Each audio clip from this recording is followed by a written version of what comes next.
ವಿಶ್ವವಾರ್ತೆ ಎಲ್ಲ ವೀಕ್ಷಕರಿಗೆ ನಮಸ್ಕಾರ. ಜಿಬಿಎ ಅಸ್ತಿತ್ವಕ್ಕೆ ಬಂದ ಕೆಲವೇ ದಿನಗಳಲ್ಲಿ ಚುನಾವಣೆಯ ಕಾವು ಜೋರಾಗ್ತಾ ಇದೆ. ಬಿಬಿಎಂಪಿ ಈಗ ಜಿಬಿಎ ಆಗಿ ಹೊಸ ರೂಪ ಪಡೆದುಕೊಳ್ಳುತ್ತಿರುವ ಸಂದರ್ಭದ ಮೊದಲ ಚುನಾವಣೆ ಇದು. ಎಲ್ಲ ಕ್ಷೇತ್ರಗಳಲ್ಲಿ ಚಾಪು ಮೂಡಿಸುತ್ತಿರುವ ಯುವ ಜನತೆ ದೇಶ, ರಾಜ್ಯ ಮತ್ತು ಗ್ರೇಟರ್ ಬೆಂಗಳೂರಿನ ಚುನಾವಣೆಗಳತ್ತ ಗಮನ ಹರಿಸ್ತಾ ಇದ್ದಾರೆ. ನಿಸ್ತೇಜವಾಗಿದ್ದ ರಾಜಕೀಯ ಪಕ್ಷಗಳಲ್ಲಿ ಜಿಬಿಎ ಚುನಾವಣೆಯ ಕಾವು ಜನಪ್ರತಿನಿಧಿಗಳ ರಕ್ತದ ಒತ್ತಡವನ್ನು ಹೆಚ್ಚಿಸಿದೆ. ಕಳೆದ ಒಂದೆರಡು ವರ್ಷಗಳಿಂದ ಅನೇಕ ಜನ ತಮ್ಮ ವಾರ್ಡ್ಗಳಲ್ಲಿ ಅಭಿವೃದ್ಧಿ ಕೆಲಸ ಕಾರ್ಯಗಳಲ್ಲಿ ತಮ್ಮನ್ನು ತೊಡಗಿಸ್ಕೊಂಡಿದ್ದಾರೆ, ಒಳ್ಳೊಳ್ಳೆ ಕೆಲಸ ಮಾಡ್ತಾ ಇದ್ದಾರೆ. ಜನರ ಒತ್ತಡ ಹೆಚ್ಚಾಗಿ ನೀವೇ ಈ ಸಲ ವಾರ್ಡ್ನ ಚುನಾವಣೆಯಲ್ಲಿ ನಿಲ್ಲಬೇಕು ಎಂಬ ಅಭಿಪ್ರಾಯಗಳು, ಜನರ ಆಗ್ರಹಗಳು ಹೆಚ್ಚಾಗಿವೆ. ಇಂತಹ ಜನರ ಒತ್ತಡಗಳಿಗೆ ಒಳಗಾಗಿ ಅನೇಕ ಜನ ರಾಜಕೀಯ ಪಕ್ಷಗಳ ಕಚೇರಿಗಳಿಗೆ ಬಂದು ತಮ್ಮ ನಾಮಪತ್ರವನ್ನು ಸಲ್ಲಿಸ್ತಾ ಇದ್ದಾರೆ. ಬೆಂಗಳೂರು ಪೂರ್ವ ವಲಯ ಜಿಬಿಎನ ಬೆಂಗಳೂರು ಪೂರ್ವ ವಲಯ ಕೇರ್ಪುರ ವಿಧಾನಸಭಾ ಕ್ಷೇತ್ರದ ಕಲ್ಕೆರೆ ವಾರ್ಡ್ನಿಂದ ಪ್ರಸಾದ್ ಆರಾಧ್ಯರವರು 16 ಜನ ಬೆಂಬಲಿಗರ ಜೊತೆ ಬಂದು ಕಾಂಗ್ರೆಸ್ ಪಕ್ಷದ ಕಚೇರಿ ಕೆಪಿಸಿಸಿ ಕಚೇರಿಯಲ್ಲಿ ತಮ್ಮ ನಾಮಪತ್ರ ಸಲ್ಲಿಸಿದರು. ಕಲ್ಕೆರೆ ವಾರ್ಡ್ನಲ್ಲಿ ನೂರಾರು ಜನರ ಜೊತೆ ದೇವಸ್ಥಾನಕ್ಕೆ ತೆರಳಿ ದೇವರಿಗೆ ಪೂಜೆ ಸಲ್ಲಿಸಿ ನಮಿಸಿದರು. ನಂತರ ತಮ್ಮ ಬೆಂಬಲಿಗರ ಜೊತೆ ಕಲ್ಕೆರೆಯ ಪ್ರಮುಖ ಬೀದಿಗಳಲ್ಲಿ ಮೆರವಣಿಗೆ ನಡೆಸಿದರು. ನಂತರ ಮೆರವಣಿಗೆಯ ಭರಾಟೆ ಬೆಂಗಳೂರಿನ ಕೆಪಿಸಿಸಿ ಕಚೇರಿವರೆಗೂ ತಲುಪಿತು. ಕೆಪಿಸಿಸಿ ಕಚೇರಿಯಲ್ಲಿ ನಾಮಪತ್ರ ಸಲ್ಲಿಸಿ ಜನರಿಗೆ ಧನ್ಯವಾದ ಸಮರ್ಪಿಸಿದರು. ಈ ಹಿಂದೆ ಪ್ರಸಾದ್ ಆರಾಧ್ಯರವರು ಜನನಾಯಕನಾಗಿ, ಕಾರ್ಮಿಕ ಮುಖಂಡನಾಗಿ ಅನೇಕ ಒಳ್ಳೊಳ್ಳೆ ಕೆಲಸಗಳನ್ನು ಮಾಡಿದ್ದಾರೆ. ಕಾರ್ಮಿಕರ ಹಕ್ಕೊತ್ತಾಯಗಳಿಗೆ ಸ್ಪಂದಿಸಿ ಅವರ ಧ್ವನಿಯಾಗಿ ದುಡಿದಿದ್ದಾರೆ. ಅನೇಕ ಜನರನ್ನು ಮುಕ್ತಿಗೊಳಿಸಿದ್ದಾರೆ, ಅವರ ಬೆಂಬಲವಾಗಿ ನಿಂತುಕೊಂಡಿದ್ದಾರೆ. ಇಂತಹ ಜನನಾಯಕನಿಗೆ ಕಾಂಗ್ರೆಸ್ ಪಕ್ಷ ಕಲ್ಕೆರೆ ವಾರ್ಡ್ನಿಂದ ಟಿಕೆಟ್ ಕೊಟ್ಟರೆ ನಾವು ಗೆಲ್ಲಿಸ್ಕೊಂಡು ಬರ್ತೀವಿ ಅಂತೇಳಿ ಜನ ಪ್ರಸಾದ್ ಆರಾಧ್ಯ ಬಗ್ಗೆ ಮೆಚ್ಚುಗೆ ಮಾತನಾಡಿದ್ದಾರೆ. ಇಂತಹ ಜನರಿದ್ದರೆ ಕಾಂಗ್ರೆಸ್ ಪಕ್ಷ ಜೊತೆಗೆ ರಾಹುಲ್ ಗಾಂಧಿ, ಸೋನಿಯಾ ಗಾಂಧಿ, ಸಿದ್ದರಾಮಯ್ಯ ಹಾಗೆಯೇ ಡಿ ಕೆ ಶ್ರೀರವರ ಬೆಂಬಲದೊಂದಿಗೆ ರಾಜ್ಯದಲ್ಲಿ, ದೇಶದಲ್ಲಿ ಮತ್ತೆ ಕಾಂಗ್ರೆಸ್ ತನ್ನ ಗತವೈಭವಕ್ಕೆ ಮರಳುತ್ತೆ ಅಂತೇಳಿ ಭರವಸೆಯ ಮಾತುಗಳನ್ನಾಡಿದ್ದಾರೆ ಪ್ರಸಾದ್ ಆರಾಧ್ಯ.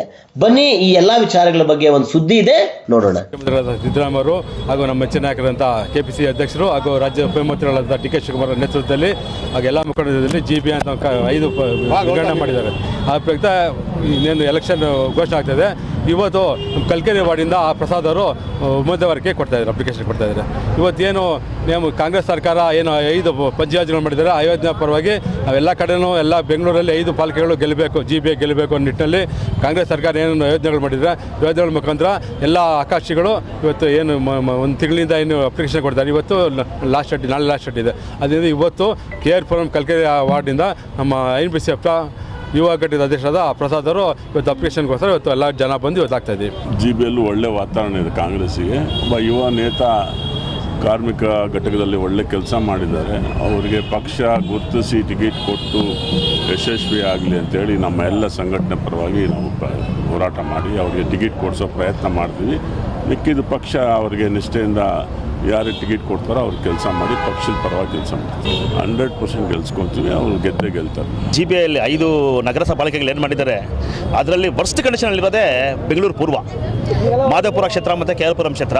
ಏಕೆ ಅಂತಂದರೆ ಸಾಮಾನ್ಯ ಮಳೆ ಬಂದರೆ ಊರು ಮಳೆ ಮುಳುಗೋಗುತ್ತೆ. ನಿಮಗೆಲ್ಲ ಗೊತ್ತಿದೆ, ನೀವೆಲ್ಲ ಪತ್ರಕರ್ತರೆಲ್ಲ ಬಂದಿದ್ದೀರಿ, ನೋಡಿದ್ದೀರಿ. ಊರು ಮುಳುಗೋಗುತ್ತೆ, ಕೈಗೆ ಶಾಸಕರು ಯಾರು ಸಿಗ್ತಾ ಇಲ್ಲ. ಬೇರೆ ಅಲ್ಲಿ ಒಂಥರ ಲ್ಯಾಂಡ್ ಮಾಫಿಯಾಗಳು ನಡೀತಿದೆ, ರಿಯಲ್ ಎಸ್ಟೇಟ್ ದಂಧೆಗಳು ನಡೀತಿದೆ. ಸೊ ಇಂಥವನ್ನೆಲ್ಲ ಮೆಟ್ಟು ನಿಲ್ಲಬೇಕು. ಇಂಥದ್ದೆಲ್ಲ ಮೆಟ್ಟು ನಿಂತು ಒಂದು ಒಳ್ಳೆ ಅಭ್ಯರ್ಥಿ ಬೇಕು ಅಂದರೆ ಹೊಸ ಅಭ್ಯರ್ಥಿ ಯುವಕರನ್ನ ಹಾಕಿದ್ರೆ ಅವರು ದೂರದೃಷ್ಟಿ ಚೆನ್ನಾಗಿರುತ್ತೆ ಅವ್ರದ್ದು.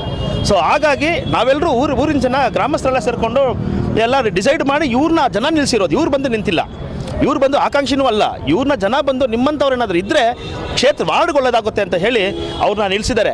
ಜನ ಹೇಳ್ತಾರೆ, ಸರ್ ಇದು ಸ್ಥಳೀಯ ಶಾಸಕರು ಬೈರ್ತಿ ಬಸವರಾಜ್ ಅವರು ಬಂದು ಇಲ್ಲಿ ಕ್ಯಾನ್ವಾಸ್ ಮಾಡಲಿ, ಇಲ್ಲೇ ಹೂಡಲಿ, ಬೇಕಾದ್ರೆ ನಾವು ಅವ್ರನ್ನ ಗೆಲ್ಸ್ಕೊಂಡ್ಬರ್ತೀವಿ, ಆರಾಧ್ಯರ ಟಿಕೆಟ್ ಕೊಟ್ಟರೆ ಅಂತಿದ್ದಾರೆ.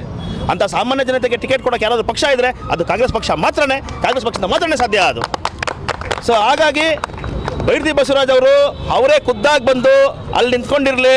ಇವರು ಡಬಲ್ ಲೀಡಲ್ಲಿ, ಕಡಿಮೆ ಅಂದರೆ 2.5 ಸಾವಿರ ಲೀಡಲ್ಲಿ ಗೆಲ್ಸ್ಕೊಂಡು ಬರ್ತೀನಿ ಅಂತ ಜನ ಹೇಳ್ತಿದ್ದಾರೆ ಕಲ್ಕೆರೆ ಜನ. ಸರ್, ಈಗ 2015ರಲ್ಲಿ ಲಾಸ್ಟ್ ಬಿ ಬಿ ಎಂ ಪಿ ಎಲೆಕ್ಷನ್ ನಡೀತು. ಅದಾದಮೇಲಿಂದ ಯಾವುದೇ ರೀತಿ ಕಾಮಗಾರಿಗಳು ನಡೀತಾ ಇಲ್ಲ. ಮತ್ತು ನಮ್ಮ ಕ್ಷೇತ್ರದಲ್ಲಿ ಒಬ್ಬ MLAನ ಇವತ್ತು ಒಬ್ಬ ಸಾಮಾನ್ಯ ಪ್ರಜೆ ಹೋಗಿ ಮಾತಾಡ್ಸೋಕ್ಕೂ ಆಗದಿರೋಂಥ ವಾತಾವರಣ ನಿರ್ಮಾಣಗೊಂಡಿದೆ ಇವತ್ತು. ಈಗ ನಾವು GBA ಎಲೆಕ್ಷನಲ್ಲೂ ನೀವು ಇವತ್ತು ಕೋಟೆ ಕಟ್ಕೊಂಡಿರೋರಿಗೆ, ಈ ಗ್ರೇಟ್ ವಾಲ್ ಆಫ್ ಚೈನಾ ಅಂತ ಒಂದು ಕಾಂಪೌಂಡ್ ಹಾಕ್ಕೊಂಡಿರೋರಿಗೆ ನೀವು ಟಿಕೆಟ್ ಕೊಟ್ಟು ಅವ್ರನ್ನೇ ಗೆಲ್ಲಿಸ್ತಾರೆ. ಸಾಮಾನ್ಯ ಜನಕ್ಕೆ ಯಾವ ರೀತಿ ಅವ್ರ ವಸತಿಗಳಾಗಲಿ ಯಾವುದೇ ಮೂಲಭೂತ ಸೌಕರ್ಯಗಳನ್ನ ಹೇಗೆ ಕೊಡ್ತಾರೋ ಅವರು, ನಮ್ಮಂಥ ಸಾಮಾನ್ಯ ಕಾರ್ಯಕರ್ತರಿಗೆ ಗುರುತಿಸಿ ಕೊಟ್ಟರೆ ನಾವು ಮನೆಗೂ ಕೆಲಸ ಮಾಡ್ತೀವಿ. ಮನೆ ಕೆಲಸ ಮಾಡಿ ಅವ್ರಿಗೆ ಏನೇನೋ ಸೌಲಭ್ಯಗಳು ಕೊಡಬೇಕು. ಸರ್ಕಾರದಿಂದ 5 ಯೋಜನೆಗಳು ಕೊಟ್ಟಿದ್ದಾರೆ, ಪಂಚ ಗ್ಯಾರಂಟಿಗಳು ಕೊಟ್ಟಿದ್ದಾರೆ. ಅಂಥ ಯೋಜನೆಗಳನ್ನ ನಾವು ಇವಾಗೆಲ್ಲ ಮನೆ ತಲುಪಿಸ್ತಾ ಇದ್ದೀವಿ. ಅದರಲ್ಲಿ ಏನಾದರೂ ಇದಾಗಿದ್ದರೆ ನಾವು ತಲುಪಿಸಿ ಅಂಥ ಒಳ್ಳೆ ಕಾರ್ಯಗಳನ್ನ ನಾವು ಮಾಡ್ತೀವಿ. ಮತ್ತು ನಮ್ಮ ಅಕ್ಕ ತಂಗಿಯರಾಗಲಿ, ತಂದೆ ತಾಯಿಗಳಾಗಲಿ ಬೆಳಗ್ಗೆ ಹೊತ್ತು ಪಾರ್ಕ್ಗಳಲ್ಲಿ ವಾಕಿಂಗ್ ಮಾಡ್ತಾರೆ. ಅಲ್ಲಿ CC ಕ್ಯಾಮ್ರಾಗಳಿಲ್ಲ, ಅವ್ರಿಗೆ ರಕ್ಷಣೆಗಳಿಲ್ಲ. ಅಲ್ಲಿ ನಮ್ಮ ಕ್ಷೇತ್ರದಲ್ಲಿ ಏನಾಗಿದೆ ಅಂದರೆ, ಈ ಪಕ್ಕದ ಒಂದು ಕ್ಷೇತ್ರದಲ್ಲಿ ಆಗಲಿ, ಪಕ್ಕದ ವಾರ್ಡ್ಗಳಲ್ಲಾಗಲಿ ಏನಾಗಿದೆ ಅಂದರೆ, ಈ ನೀಗ್ರೋಗಳು ಇವರೆಲ್ಲ ಬಂದ್ಬಿಟ್ಟು ಅಲ್ಲಿ ಮನೆಗಳು ಮಾಡ್ಕೊಂಡಿದ್ದಾರೆ. ಈ ರಾತ್ರಿ ಹೊತ್ತು ಈ ಕೊಕೇನ್ಗಳಾಗಲಿ, ಈ ಗಾಂಜಾ ಡ್ರಗ್ಸ್ಗಳೆಲ್ಲ ಬಂದ್ಬಿಟ್ಟು ಜಾಸ್ತಿ ಇದು ಮಾಡೋದ್ರಿಂದ ಅವ್ರಿಗೆ ಜ್ಞಾನ ಇಲ್ದಿರಾನೆ ಬೆಳಗ್ಗೆ ಹೊತ್ತು ಕ್ರೈಮ್ಗಳು ನಡೀತಾ ಇದೆ. ಅಂಥದ್ದೆಲ್ಲ ನಾವು ಏನು ಮಾಡ್ತೀವಿ, ಎಲ್ಲ ನಿಂತ್ಕೊಂಡು. ಮತ್ತು ಇವತ್ತು ನನ್ನ ಕಲ್ಕೆರೆ ವಾರ್ಡ್ನ ಪ್ರತಿಯೊಬ್ಬರು ಇಲ್ಲಿ ಬಂದಿದ್ದಾರೆ. ಇವತ್ತು ಕಲ್ಕೆರೆ ವಾರ್ಡ್ ಜನ ಇವತ್ತು ನಾನು 50,000 ರೂಪಾಯಿ DD ಇಲ್ಲಿ ಕಟ್ಟಿದೆ. ನಾನು ಕಟ್ಟಿದ್ದಲ್ಲ ಅದು. ನಾವು ಇಲ್ಲಿ ನೋಟ್ ಕೊಟ್ಟು ವೋಟ್ ಕೇಳ್ತಾ ಇಲ್ಲ. ಪ್ರತಿಯೊಬ್ಬರೂ ಅವರೇ ನನಗೆ 1,000 ಕೊಟ್ಟು ನನಗೆ ಇವತ್ತು ನಾನು ಇಲ್ಲಿ DD ಕಟ್ಟಿದ್ದೀನಿ. ಆ ದುಡ್ಡನ್ನ ನಮ್ಮ ಕಲ್ಕೆರೆ ವಾರ್ಡ್ ಜನಗಳೇ ಕೊಟ್ಟಿದ್ದಾರೆ ನನಗೆ. ಇವತ್ತು ನನ್ನ ಸ್ನೇಹಿತರುಗಳು ಪ್ರತಿಯೊಬ್ಬರು ಕೊಟ್ಟು ನನಗೆ ಇವತ್ತು DDನ ಕಟ್ಟಿದ್ದೀನಿ. ನಾವು ಇವತ್ತು ಏನಂದರೆ ಭ್ರಷ್ಟಾಚಾರ ಏನಂದರೆ, ಇವತ್ತು ನೋಡಿ 141 ವರ್ಷ ಇರುವಂಥ ಕಾಂಗ್ರೆಸ್ ಪಕ್ಷ ನಮ್ಮದು. ಇವತ್ತು ಯಾವುದೇ ಭಾಗ್ಯಗಳು ಕೊಟ್ಟಿರೋದು ಬಂದ್ಬಿಟ್ಟು ಕಾಂಗ್ರೆಸ್ ಸರ್ಕಾರನೇ. ನಮ್ಮ ಉಪಮುಖ್ಯಮಂತ್ರಿಗಳಾದ DCM DK ಶಿವಕುಮಾರ್ ಸಾಹೇಬರು ಹಾಗೂ ನಮ್ಮ ರಾಜ್ಯದ ಮುಖ್ಯಮಂತ್ರಿಗಳು ಸಿದ್ದರಾಮಯ್ಯ ಸಾಹೇಬರು ಇವರೆಲ್ಲ ಇವತ್ತು ಟೀಕೆಗಳನ್ನ ಎದುರಿಸ್ತಾ ಇದ್ದಾರೆ. ಏನಕ್ಕೆ ಎದುರಿಸ್ತಾ ಇದ್ದಾರೆ? ಬದಲು ಏನಂತ ಹೇಳಿದ್ರು, 5 ಗ್ಯಾರಂಟಿಗಳು ಕೊಟ್ಟಿದ್ದೀರಾ, ಇದು 3 ತಿಂಗಳು ನಡೆಯೋದಿಲ್ಲ, 6 ತಿಂಗಳು ನಡೆಯಲ್ಲ ಅಂದರು. ಇವಾಗ 3 ವರ್ಷ ಮುಗಿತಾ ಇದೆ. ಇವತ್ತು 3 ವರ್ಷ ಮುಗಿತಾ ಇದ್ರೂ ಎಲ್ಲ ಗ್ಯಾರಂಟಿಗಳು ನಡೀತಾ ಇದ್ದಾವೆ. ನಮ್ಮ ರಾಜ್ಯದ ಏನು ಗ್ಯಾರಂಟಿ ಯೋಜನೆಗಳಿದೆ, ಇದನ್ನು ಮಾದರಿಯಾಗಿ ಯಾರು ಟೀಕೆ ಮಾಡ್ತಿದ್ರು ಅವರೇ ಇವತ್ತು ಅದೆಲ್ಲ ಬೇರೆ ರಾಜ್ಯಗಳಲ್ಲಿ ಮಾಡ್ತಾ ಇದ್ದಾರೆ ಇವತ್ತು. ಹಾಗಾಗಿ ಮತ್ತು ನಾನು ವಾರ್ಡ್ನ ಒಬ್ಬ ಸಾಮಾನ್ಯ ಕಾರ್ಯಕರ್ತ, ನಮ್ಮ DCM ಸಾಹೇಬರು ಆದ DK ಶಿವಕುಮಾರ್ ಸಾಹೇಬರು ಹೇಳಿದ್ದಾರೆ, ಪ್ರತಿಯೊಬ್ಬ ಕಡೆ ಕಾರ್ಯಕರ್ತಂಗೆ ಸಿಗಬೇಕು GB ಅಂತ ಹೇಳಿದ್ದಾರೆ. ಅದು ಮಾಡ್ತಾರೆ. ದೇಶದಲ್ಲಿ 140 ಕೋಟಿ ಜನಸಂಖ್ಯೆಯಲ್ಲಿ ಸುಮಾರು 65 ಕೋಟಿ ಯುವಜನಾಂಗ ಇರುವಂಥ ದೇಶ ನವಭಾರತದಲ್ಲಿ ರಾಹುಲ್ ಗಾಂಧಿ ನೇತೃತ್ವದಲ್ಲಿ ಕಾಂಗ್ರೆಸ್ಸು ಮತ್ತೊಮ್ಮೆ ಪುಟಿದೇಳುವ ಎಲ್ಲ ಲಕ್ಷಣಗಳು ಗೋಚರಿಸ್ತಾ ಇದ್ದು, GBA ಅಸ್ತಿತ್ವಕ್ಕೆ ಬರೋ ಮೊದಲ ಚುನಾವಣೆಯಲ್ಲಿ ಯುವಕರು ನಮಗೆ ಅವಕಾಶ ಕೊಡಿ ಅಂತೇಳಿ ಕಾತರದಿಂದ ಕಾಯ್ತಾ ಇದ್ದಾರೆ. ಜನರೇ ಯುವಕರಿಗೆ ಟಿಕೆಟ್ ಕೊಡಿ, ನಾವು ಗೆಲ್ಸ್ಕೊಂಡ್ಬರ್ತೀರಂತಕ್ಕಂತಹ ಭರವಸೆ ಮಾತುಗಳನ್ನು ಆಡ್ತಾ ಇದ್ದು, KR ಪುರದ ಕಲ್ಕೆರೆ ವಾರ್ಡಿಂದ ಪ್ರಸಾದ್ ಆರಾಧ್ಯ ಅವರಿಗೆ ಟಿಕೆಟ್ ಕೊಟ್ಟರೆ ನಾವೇ ಗೆಲ್ಸ್ಕೊಂಡ್ಬರ್ತೀರಿ ಅಂತಕ್ಕಂಥ ಜನರ ವಿಶ್ವಾಸ ನಿಜವಾಗ್ಲೂ ಅನುಷ್ಠಾನ ಆಗುತ್ತಾ? ಅನುಷ್ಠಾನ ಆಗಲಿ, ಪ್ರಸಾದ್ ಆರಾಧ್ಯ ಗೆಲ್ಲಲಿ. ಶಶಾಂಕ್ ಜೊತೆ ಸುರೇಶ್ ಬಾಬು, ವಿಶ್ವಭಾರತಿ, ಬೆಂಗಳೂರು.